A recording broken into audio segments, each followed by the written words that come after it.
ونستعينه ونستغفره ونعوذ بالله من شرور أنفسنا وسيئات أعمالنا من يهده الله فلا مضل له ومن يضلل فلا هادي له وأشهد أن لا إله إلا الله وحده لا شريك له وأشهد أن محمدا عبده ورسوله أما بعد فإن خير الحديث كتاب الله وخير الهدي هدي محمد صلى الله عليه وسلم وشر الأمور محدثاتها وكل محدثة بدعة وكل بدعة ضلالة وكل ضلالة في النار وكما قال عليه الصلاة والتسليم أعوذ بالله من الشيطان الرجيم بسم الله الرحمن الرحيم يا أيها الذين آمنوا اتقوا الله حق تقاته ولا تموتن إلا وأنتم مسلمون يا أيها الناس اتقوا ربكم الذي خلقكم من نفس واحدة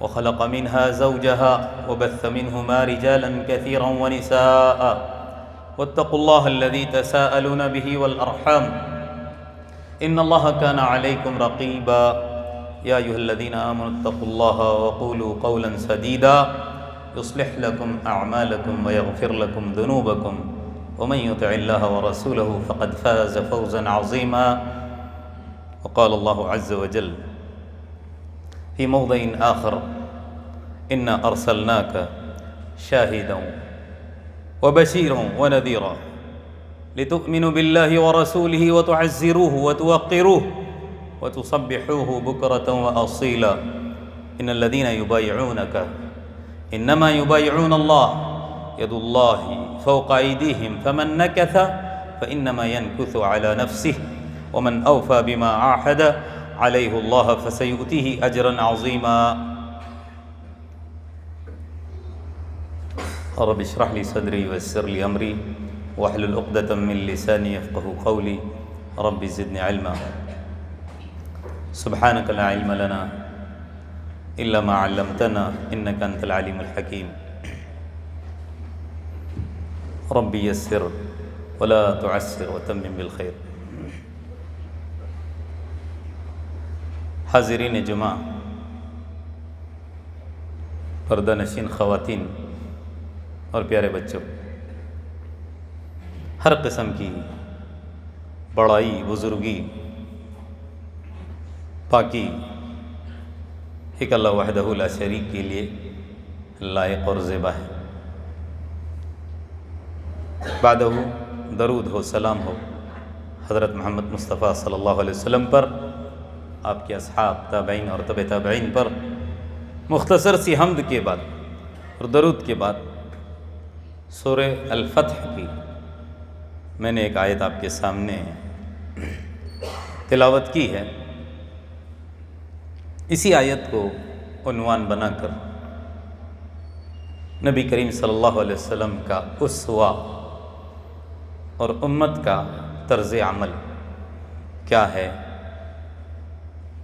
کہاں پہنچی ہوئی ہے، اس پر روشنی ڈالنے کی مختصراً کوشش کروں گا. پہلے ہم آیت کریمہ کا ترجمہ سنیں گے، پھر بات سمجھ میں آئے گی.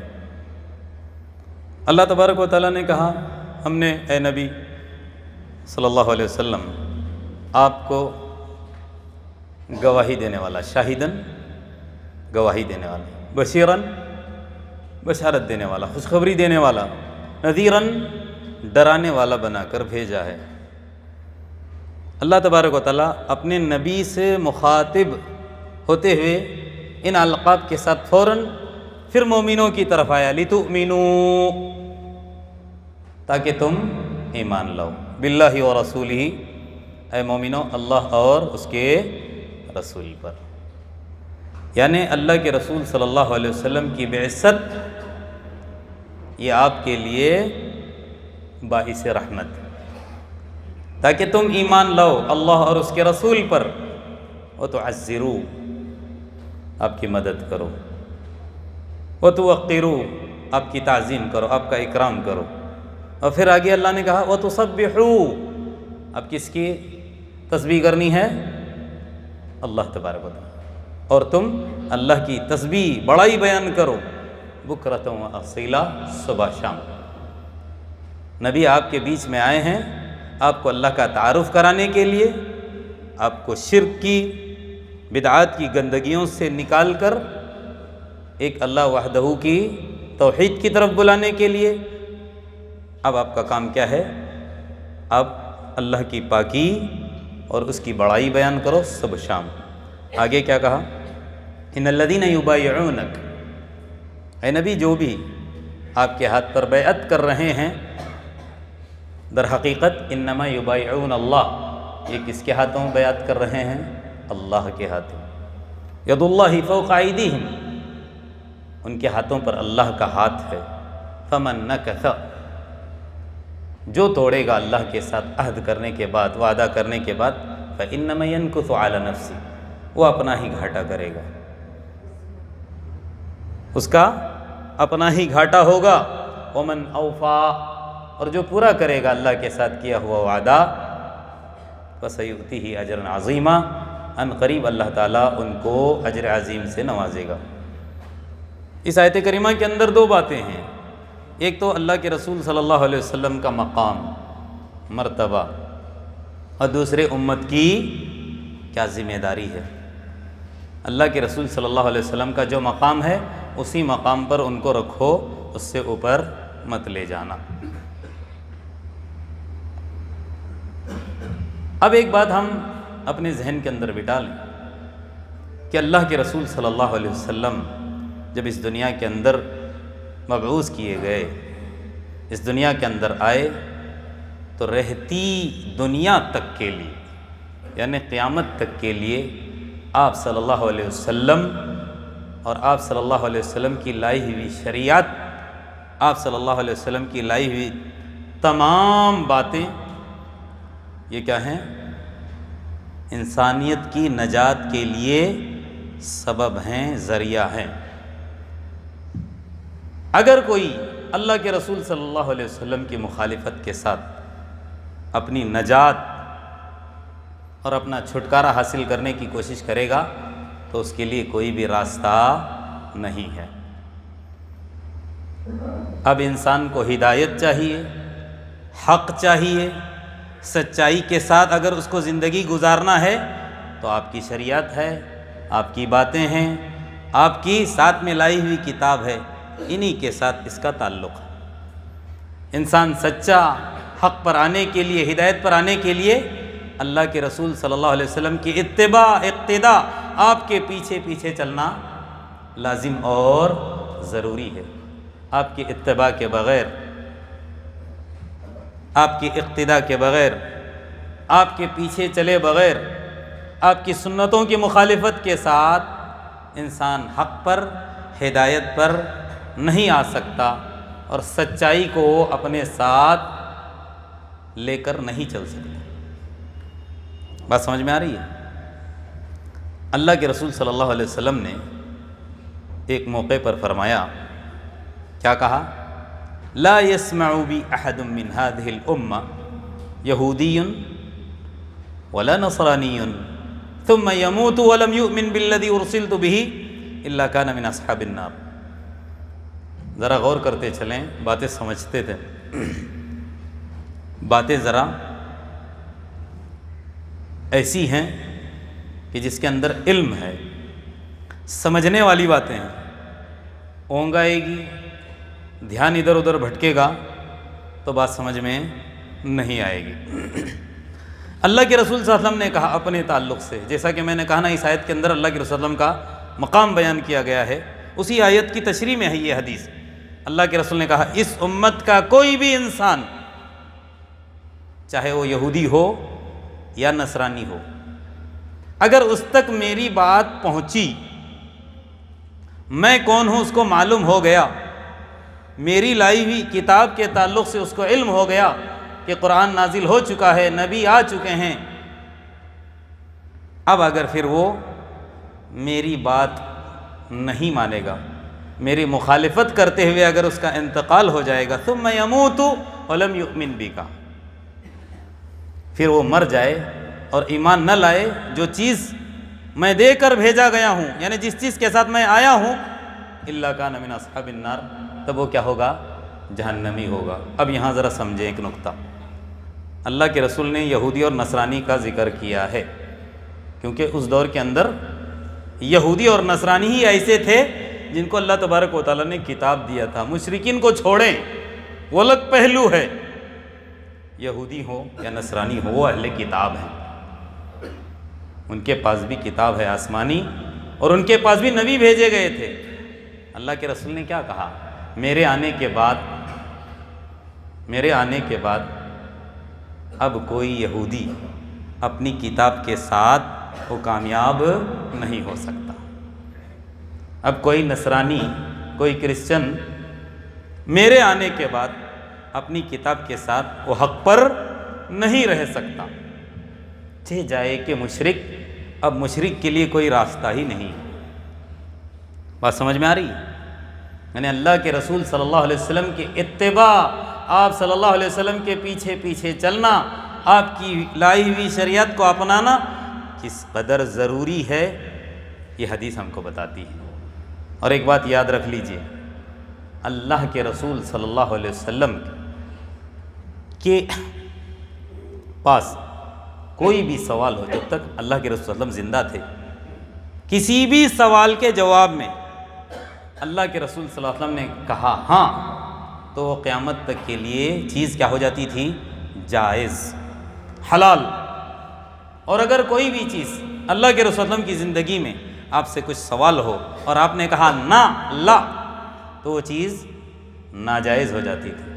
مثال کچھ اس طرح ہے کہ اللہ کے رسول صلی اللہ علیہ وسلم کا مقام کیا ہے، کس قدر ہم کو آپ کے پیچھے چلنا ہے۔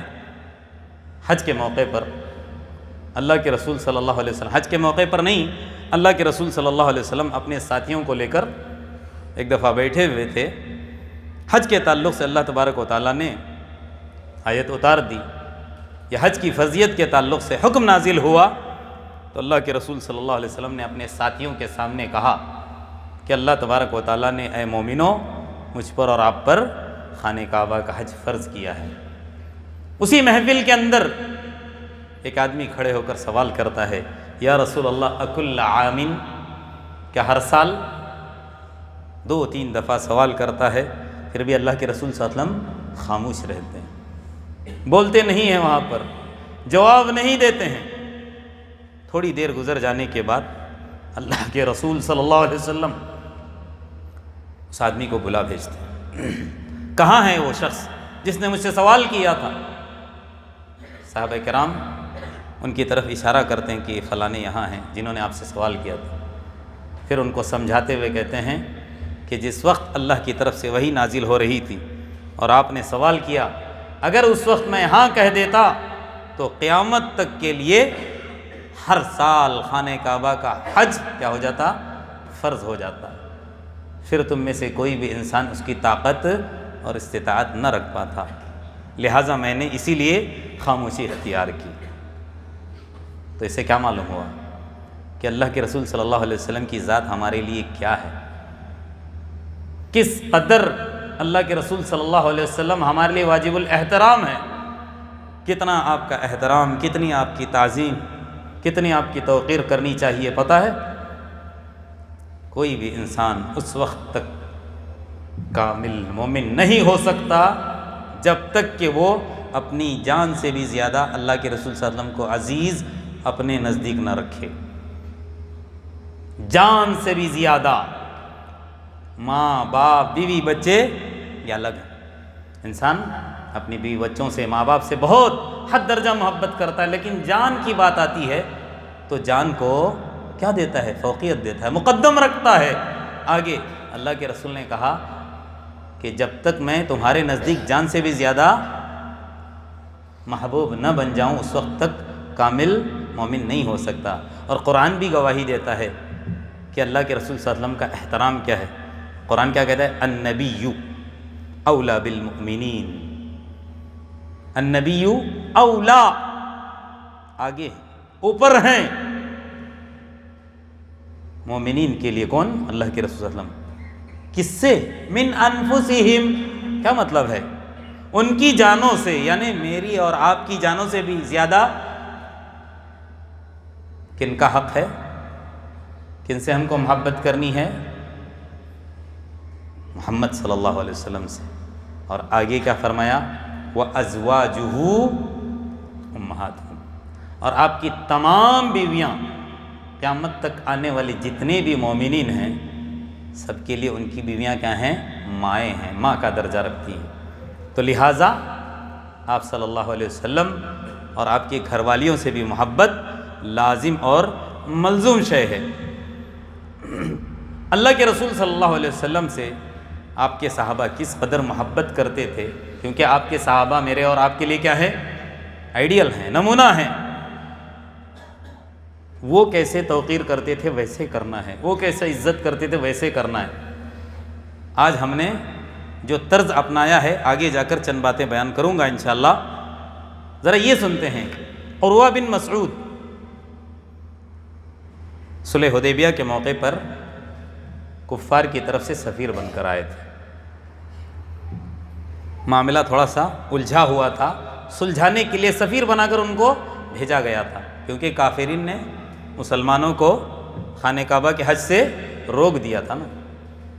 تو عروہ بن مسعود کا واقعہ کچھ اس طرح ہے، کہتے ہیں کہ میں تو بہت سارے دربار میں، بڑے بڑے بادشاہوں کے دربار میں میرا جانا ہوا، روم گیا، فارس گیا، یعنی کہ ایران گیا، بڑے بڑے بادشاہوں کو دیکھا میں نے، ان کے درباریوں کی جو عزت کرتے ہوئے، لیکن اللہ کے رسول صلی اللہ علیہ وسلم کے صحابہ جس طرح آپ کی توقیر، آپ کی عزت، آپ کی تعظیم اور آپ کا اکرام کرتے تھے، ایسا میں نے کسی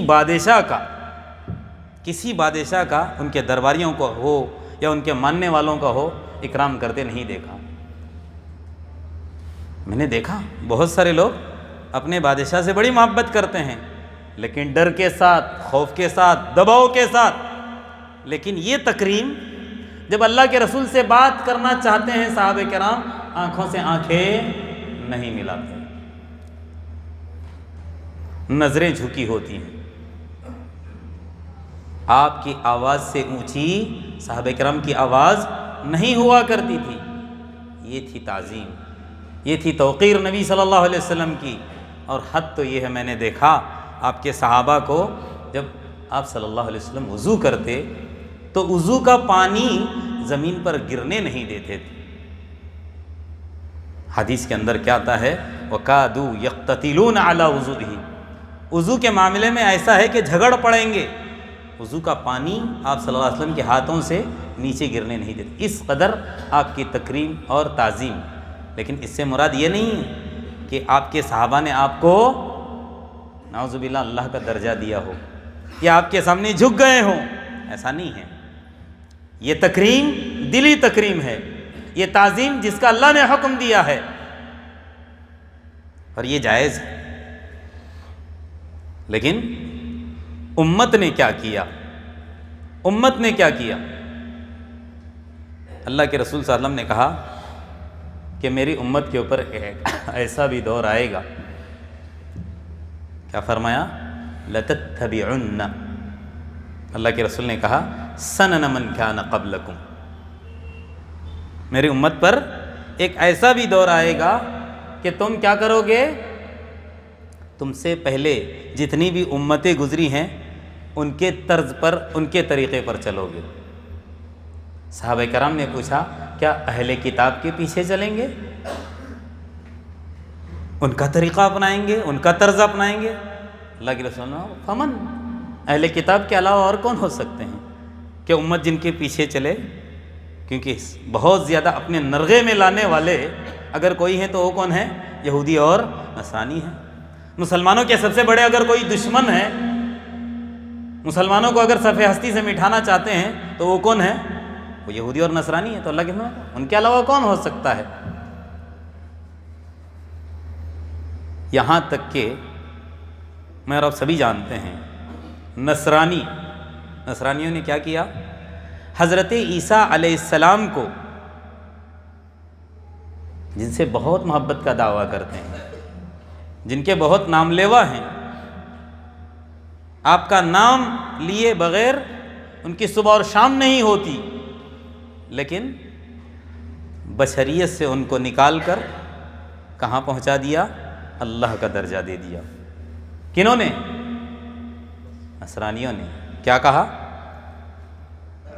حضرت عیسیٰ علیہ السلام کو ابن اللہ، اللہ کا بیٹا کہا۔ ان کے کچھ گروہ ہیں، ان کے نصرانیوں کے، جن میں سے بعض لوگوں کا عقیدہ کیا ہے؟ ثالث ثلاثہ کا۔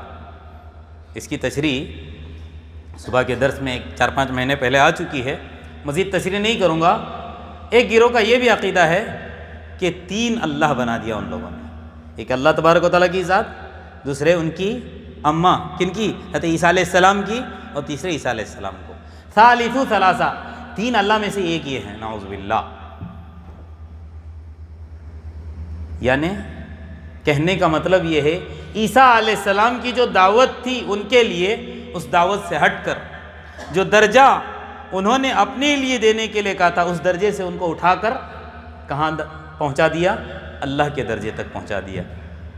بالکل ہو بہو یہ امت جو محمد صلی اللہ علیہ وسلم سے محبت کا بڑے زوروں سے دعویٰ کرتی ہے، ایسے ہی قعر مذلت میں جا کر گری ہوئی ہے۔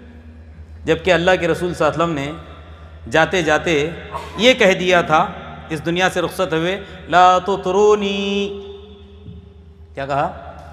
مجھے اتنی اوپر نہ اٹھانا، اتنا بڑا درجہ نہ دینا، کما اطرت النصارى ابن مریم، جیسا کہ نصرانیوں نے عیسیٰ علیہ السلام کو، یعنی کہ مریم کے علیہ الصلاۃ والتسلیم کے بیٹے عیسیٰ علیہ السلام کو جو درجہ دیا تھا۔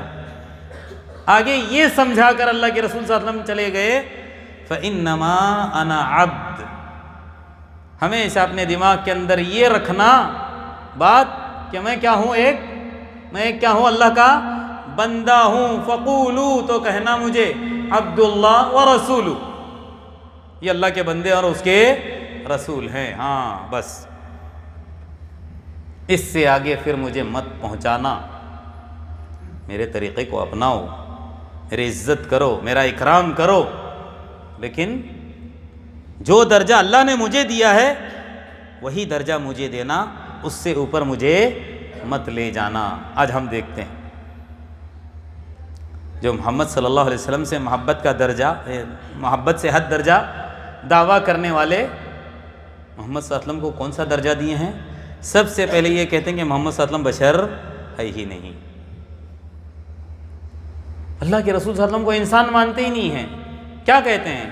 آپ نوری ہیں، نور سے بنائے گئے ہیں۔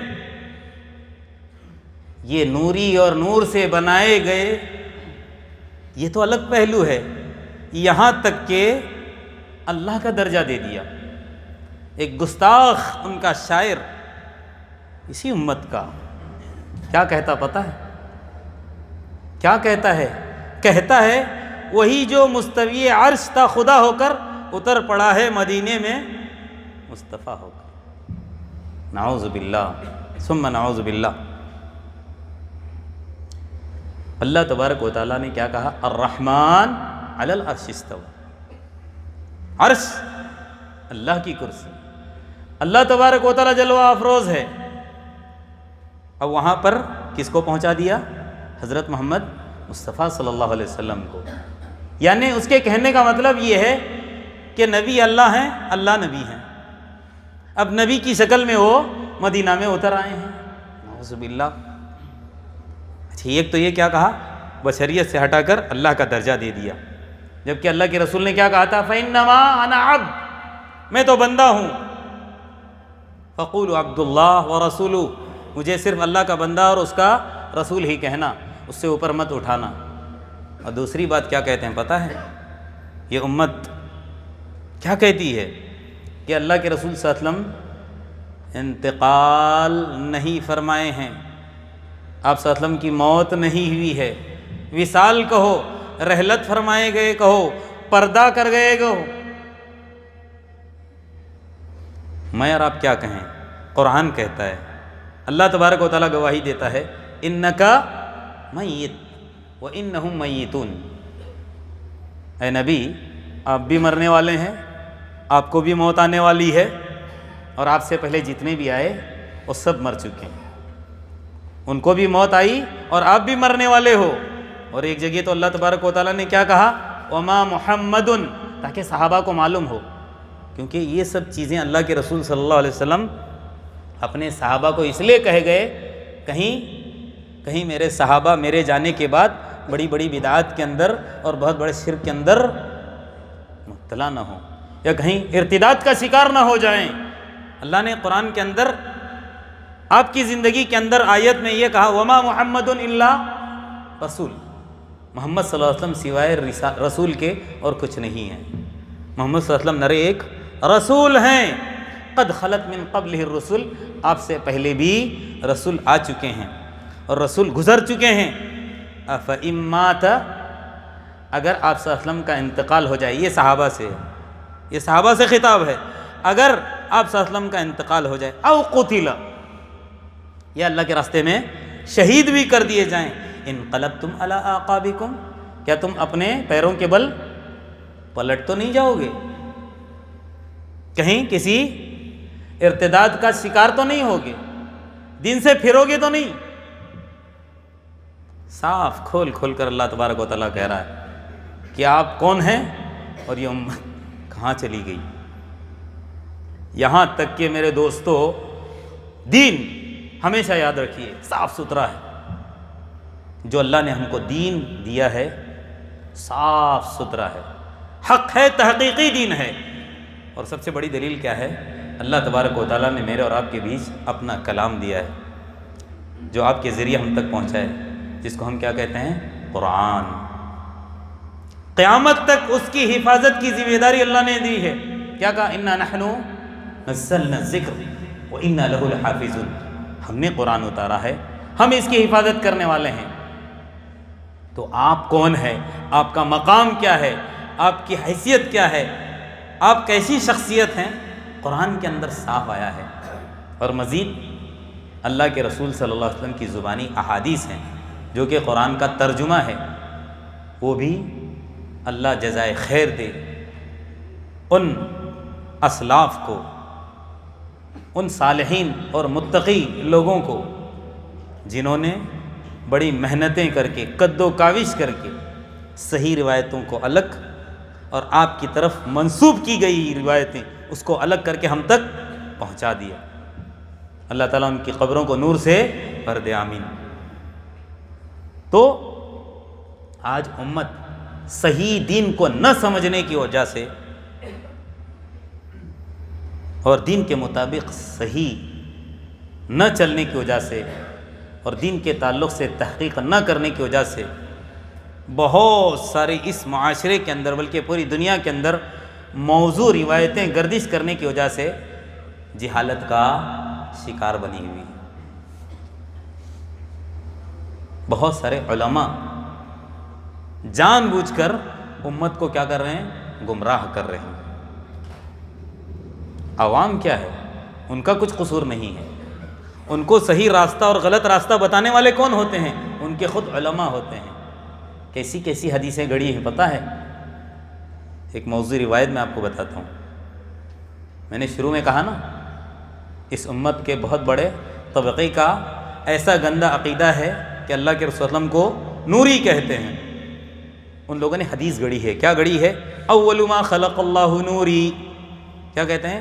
سب سے پہلی چیز جس کو اللہ نے پیدا کیا وہ میرا نور ہے کہتے ہیں. اور نور سے مراد ان کا کیا ہے؟ حضرت محمد مصطفیٰ صلی اللہ علیہ وسلم. غلط ہے یہ. صحیح حدیث کیا ہے؟ اول ما خلق اللہ القلم. سب سے پہلی چیز جس کو اللہ تبارک و تعالیٰ نے پیدا کیا وہ کیا ہے؟ القلم. قلم ہے. اور قلم سے کیا کہا اللہ نے؟ اکتب، اب لکھتے جا. قلم نے سوال کیا، اے اللہ ما اکتب، کیا میں لکھوں؟ کہا اب ساری انسانیت کی جو قیامت تک آنے والی ہے سب کی کیا ہے؟ تقدیریں لکھتے جا. یہ صحیح روایت ہے. اسی طرح ایک اور موضوع روایت معاشرے کے اندر گردش کرتی ہے اور اس کو سب بیان کرتے ہیں. ہم بھی بیان کیے تھے، اللہ ہم کو معاف کرے. بعض دفعہ کیا ہوتا ہے سنی سنائی باتیں بنا تحقیق کے جب بیان کرتے ہیں اور جب تحقیق ہو جاتی ہے تو افسوس ہوتا ہے. تو لہٰذا کوئی بھی بات آگے پہنچانے سے پہلے تحقیق ضرور کر لینا. ہم نے فلاں کی زبانی پہلی دفعہ یہ جملہ سنا ہے، کیا یہ صحیح ہے؟ ہم کو کچھ عجیب لگ رہا ہے، اس کے اندر کتنی سچائی ہے؟ صحیح علماء کی رہنمائی حاصل کر کے اس کے بارے میں تحقیق کر لیں. تو جو ایک موضوع روایت میں کہہ رہا ہوں نا معاشرے کے اندر گھوم رہی ہے، وہ کیا ہے؟ اور بڑے دھڑلے سے بیان کرتے ہیں، لولاک لما خلقت الافلاک. کیا مطلب ہے؟ اے نبی آپ نہ ہوتے تو میں یہ دنیا ہی نہ بناتا. اچھے لوگ کہتے ہیں نبی کے لیے اس دنیا کو اللہ تبارک و تعالیٰ نے پیدا کیا. غلط بات. آپ صلی اللہ علیہ وسلم نہیں ہوتے دنیا نہ ہوتی، غلط بات ہے. یہ موضوع روایت ہے. اللہ تبارک و تعالیٰ نے اس دنیا کو جو پیدا کیا ہے تاکہ اچھے اور برے یہ اللہ تبارک و تعالیٰ پہچان کر سکے. اللہ تبارک و تعالیٰ نے اس دنیا کو آزمائش کا گھر بنایا ہے. لیبلوکم ایکم احسن عملا. کون اولیاء الرحمن بنتے ہیں اور کون اولیاء الشیطان بنتے ہیں، اس کے لیے اللہ تبارک و تعالیٰ نے اس دنیا کو پیدا کیا. اور ساروں کا مقصد کیا ہے؟ وما خلقت الجن والانس الا لیعبدون. اور اصل مقصد دنیا کے اندر ساری انسانیت، اس میں نبی بھی آ جاتے ہیں تاکہ اللہ تبارک و تعالیٰ کا تعارف حاصل کریں. یاد رکھ لیجئے کوئی بھی نبی دنیا کے اندر آئے ہوں، نبوت ملنے سے پہلے ان کو بھی نہیں معلوم تھا. معلوم تھا کیا؟ نبوت ملنے کے بعد ہی معلوم ہو جاتا تھا. حضرت ابراہیم علیہ السلام ابو الانبیاء ہیں، جد امجد ہیں. کیا ہوا تھا ان کا معاملہ؟ بستی والوں سے بیزار آ کر نکلنے لگے. کبھی سورج کو دیکھ کر کہہ رہے ہیں کہ یہ میرا رب ہے، کبھی چاند کو دیکھ کر کہہ رہے ہیں یہ میرا رب ہے. جب سب ڈوب رہے ہیں آخر میں کیا کہا؟ نہیں، یہ میرا رب نہیں ہو سکتا.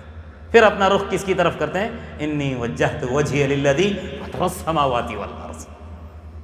یہ سب ڈوبنے والے، یہ سب ماند پڑنے والے یہ رب نہیں ہو سکتے. رب کون ہے؟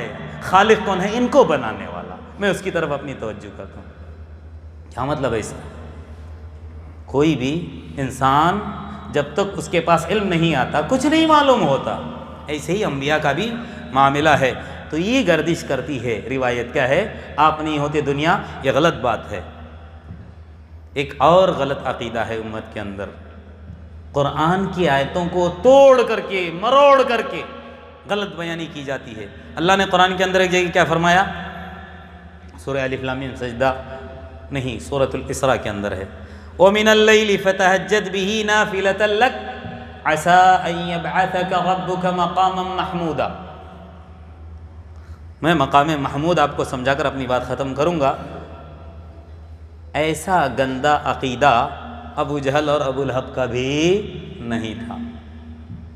وہ چھوڑیے، اگر آج اگر مکہ کے اندر اللہ کے رسول کی زندگی کے اندر جو مشرکین تھے وہ دنیا کے اندر آ جاتے اور یہاں ہمارے ہندوستان یا بر صغیر کے اندر جتنے بھی یہاں مشرکین کو دیکھتے تو ان کو بھی شرم آ جاتی کہ یہ بھی شرک. وہ مشرکین ہو کر بھی اللہ کی ربوبیت کے اقرار کرنے والے تھے، اللہ کے اسماء و صفات کو ماننے والے تھے. بس تھوڑا سا معاملہ ان کا کیا تھا کہ جس کو وہ محترم سمجھتے تھے اس کو ساتھ میں ملاتے تھے. لیکن یہاں معاملہ کیا ہے کہ ادنا امتی کو اللہ کا درجہ دے دیتے. محمد صلی اللہ علیہ وسلم کو تو دیے ہیں، کئیوں کے فلانے فلانے فلانے فلانے فلانے وہ کیا ہیں؟ رب بنے بیٹھے ہیں، اللہ بنے بیٹھے ہیں، نعوذ باللہ. تو اللہ تبارک و تعالیٰ نے کیا کہا؟ وَمِنَ اللَّيْلِ فَتَهَجَّدْ بِهِ نَافِلَةً لَكَ. اے نبی صلی اللہ علیہ وسلم آپ خوب تہجد پڑھیے، تہجد کے پابند بنیے. آپ تہجد پڑھیں گے، راتوں میں اٹھ کر میرے سامنے گڑ گڑائیں گے، امید کہ اللہ تبارک و تعالیٰ آپ کو مقام محمود عطا کرے گا. یہ مقام محمود کیا ہے پتہ ہے؟ اس سے پہلے تشریح آ چکی ہے. مقام محمود کی تشریح کرنے سے پہلے جو بدعقیدہ لوگ ہیں وہ کیا کہتے ہیں پتہ ہے؟ یہ مقام محمود سے مراد کل قیامت کے دن اللہ تبارک و تعالیٰ عرش سے اتر کر محمد صلی اللہ علیہ وسلم کو عرش پر بٹھائے گا. استغفر اللہ نعوذ باللہ وہی ہوا، وہی مستوی عرش تھا. کیا شاعری تھی وہ؟ وہی جو مستوی عرش تھا خدا ہو کر اتر پڑا ہے مدینے میں مصطفیٰ ہو کر. یہی ہے عقیدہ ان کا. کیا ہے؟ مقام محمود سے مراد اللہ تبارک و تعالیٰ عرش پر اپنے نبی کو بٹھائے گا. نعوذ باللہ، غلط بیانی کی جا رہی ہے. مقام محمود سے مراد اللہ کے رسول صلی اللہ علیہ وسلم کو وہ شفاعت کا حق عطا کرے گا جو کسی دوسرے نبی کو نہیں عطا کرے گا. ایسے موقع پر امت پریشان ہوگی کیونکہ اللہ تبارک و تعالیٰ ایسے غضب کے اندر ہوگا اس وقت، نہ آج تک ہوا ہے نہ اس کے بعد کبھی ہوگا. یعنی قیامت کے دن اللہ تبارک و تعالیٰ جب امت سامنے ہوگی، یہ ساری انسانیت آدم علیہ السلام سے لے کر قیامت تک آنے والی سامنے کھڑی ہوگی، اور جو کرتوت لے کر گئی ہوگی تو اللہ تبارک و تعالیٰ بہت غصے میں ہوں گے، سب پریشان ہوں گے. اور پریشانی کے عالم میں دھیرے دھیرے کر کے ایک ایک نبی کے پاس جائیں گے اور سب کیا کہیں گے؟ ہم سے نہیں بننے والا، آج ہم کچھ نہیں کام آ سکتے. آپ غضب الیوم ربی، آج کے دن ہمارا رب غصہ ہوا ہے، ہم آپ کے کچھ نہیں کام آ سکتے. ایک ایک کر کے آخر میں کس کے پاس آئیں گے؟ حضرت محمد مصطفیٰ صلی اللہ علیہ وسلم کے پاس، اور کہیں گے آپ ہی آج ہیں جو ہمارے کام آ سکتے ہیں، ہماری سفارش کیجیے. اللہ کے رسول صلی اللہ علیہ وسلم کہیں گے ہاں انا لہا، میں اس کا حقدار ہوں. یہی ہے مقام محمود، میں تمہارے کام آؤں گا. لیکن کن کے؟ جو اللہ کے رسول صلی اللہ علیہ وسلم کی صحیح توقیر کیے ہوں گے، صحیح تعظیم کیے ہوں گے. یہ نہیں کہ اللہ کا درجہ دینے والے، یہ نہیں کہ اللہ کے رسول صلی اللہ علیہ وسلم کی سنتوں کی مخالفت کرنے والے، نہیں، اللہ کے رسول صلی اللہ علیہ وسلم کی سنتوں کو اپنانے والے، اس کے مطابق زندگی گزارنے والے، اللہ کے رسول صلی اللہ علیہ وسلم کا صحیح حق دینے والے. ان کے لیے اللہ کے رسول صلی اللہ علیہ وسلم کیا کریں گے پتہ ہے؟ سجدے میں گر جائیں گے. اتنا لمبا سجدہ، اور اس کے اندر اللہ تبارک و تعالیٰ کی ایسی تعریف، ایسی تحمید، ایسی بزرگی بیان کیے ہوں گے. اللہ سکھائے گا اس وقت خصوصی کلمات جو اللہ کے رسول کی زندگی کے اندر وہ کلمات نہیں سکھائے گئے. اس لیے کہا جاتا نا قرآن کے اندر کہ اللہ کی حمد و ثنا بیان کرنے کے لیے سمندروں کو سیاہی بنا دیا جائے، سارے دنیا کے اندر جتنے پیڑ پودے ہیں ان کے قلم بنا کر اللہ کی تعریف لکھنا شروع کریں تو قلم ختم ہو جائیں گے، سیاہی سوکھ جائے گی، ختم ہو جائے گی، لیکن اللہ کی تعریف ختم نہیں ہو سکتی. تو سجدے میں گر کر اللہ کی تعریف کریں گے. اتنی تعریف کہ اللہ تبارک و تعالیٰ خود کہے گا ارفع رأسک یا محمد، بس کر میرے پیارے، بس کر، اٹھا اپنا سر اب سجدے سے. سل توتا، مانگ جو مانگنا چاہتا ہے. کیا مانگتا ہے؟ وشفع، یہی مقام محمود. آج سفارش کر تو شفع، تمہاری سفارش قبول کی جائے گی. سل تعطا وشفع تشفع، مانگنا ہے جو مانگ لے دیا جائے گا، سفارش کر سفارش قبول کی جائے گی. اللہ کے رسول صلی اللہ علیہ وسلم اس وقت انہی لوگوں کی سفارش کریں گے جو حقیقت میں اللہ کے رسول صلی اللہ علیہ وسلم کی تعظیم کیے ہوں گے، اللہ کے رسول صلی اللہ علیہ وسلم کا حق ادا کیے ہوں گے، آپ کی رسالت کا جو اللہ تبارک و تعالیٰ نے ہم پر لاگو کیا ہے کہ آپ کو رسول ماننے کا، اس کا حق ادا کیے ہوں گے. اللہ کے رسول صلی اللہ علیہ وسلم ان کی سفارش کریں گے. آخر میں اللہ تبارک و تعالیٰ سے دعا ہے جتنی باتیں میں نے کہی ہیں اس کے مطابق اللہ تبارک و تعالیٰ مجھ کو بھی آپ لوگوں کو بھی عمل کرنے کی توفیق عطا فرمائے. آپ صلی اللہ علیہ وسلم کی ذات کو سمجھنے اور آپ صلی اللہ علیہ وسلم کا احترام اور آپ کی صحیح توقیر کرنے کی ہم کو توفیق عطا فرمائے. اللہ تبارک و تعالیٰ آپ کا صحیح معنی میں متبع اور پیروکار ہم کو بنا دے، سنت کے مطابق زندگی گزارنے والا بنا دے. اللہ تبارک و تعالیٰ شرک اور بدعات سے میرے اور آپ کی حفاظت فرمائے. آمین. خطبہ ختم کرنے سے پہلے پھر ایک مرتبہ آپ لوگوں کے سامنے پچھلے ہفتے کی طرح یاد دہانی کے طور پر ریمائنڈ کرنے کے لیے میں ایک اعلان کر رہا ہوں. پچھلے ہفتے بھی کیا تھا. وہ اعلان یہ ہے کہ انشاءاللہ بروز پھر 16 جنوری نیشنل ہائی اسکول گراؤنڈ کے اندر ایک نصف روزہ دعوتی، اصلاحی اور تربیتی پروگرام مرکز توحید و سنہ کی زیر سرپرستی منعقد کیا گیا ہے.